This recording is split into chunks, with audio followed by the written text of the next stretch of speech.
For them, there's a bunch of research that had been done into willpower. Most of you are probably familiar with this because since you come from a teaching background, the most famous, of course, being the Marshmallow test. I assume you guys have heard of the Marshmallow test.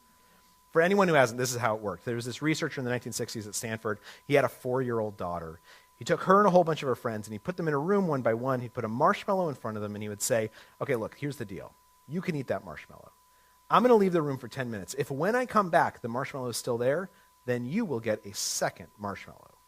Now, I actually have myself a 4-year-old at home, and so I can tell you that putting a marshmallow in front of a 4-year-old is like putting crack cocaine in front of an addict. Like, there's nothing more tempting. This experiment has been replicated. Let me show you some tape of what happens when you put a marshmallow in front of a 4-year-old. I'm going to go do something, and then I'll come back. It smells yummy. Oh, it smells really good.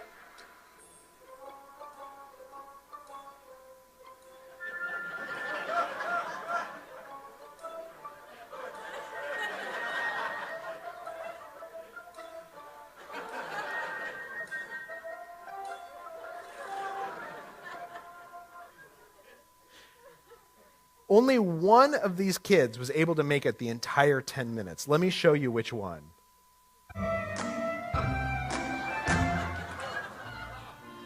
How'd you do? Did you do good? You did? You wanted to eat it, didn't you? Yeah. So did I tell you to give you another one? Okay, now you can have both. You need them.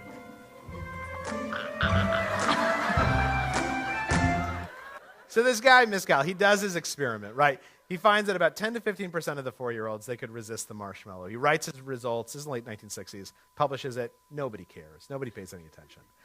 And a couple of years later, his daughter's in 5th grade, and remember, she's one of the test subjects. And he's talking to her, and he's like struggling to get her to tell him about her day. And he's asking about her friends, and she says, well, Susie keeps on getting into trouble, but Jimmy's doing well in class. And he realizes as he's listening that the kids she says are doing well are the same kids who had managed to resist the marshmallow. So he goes and he finds them in middle school. He finds them in high school, and he finds them in college and post-college. It's one of the largest longitudinal studies that's been done, as many of you know. And he finds that the kids who managed to resist the marshmallow were more successful than their peers by like a statistically significant amount. He finds that they were getting their homework done more frequently on time. They were showing up for class more time. They were more popular in high school, not necessarily because they were like prettier or richer, but because they were just better at being friends. They got into better colleges, they got better jobs, higher paying jobs. They got married earlier and stayed married longer. There's, as many of you know, there's literally been hundreds of studies on willpower since then, most notably by Angela Duckworth at the University of Pennsylvania. And all of them have found that willpower seems to be the single greatest correlate with future success, right? More so than high IQ, more so than having rich parents with a lot of resources. Willpower seems to be this thing that prepares people for life. And for Starbucks, this is fantastic because this is exactly what they want. They want to teach their employees willpower. But the question is, how do you teach people willpower?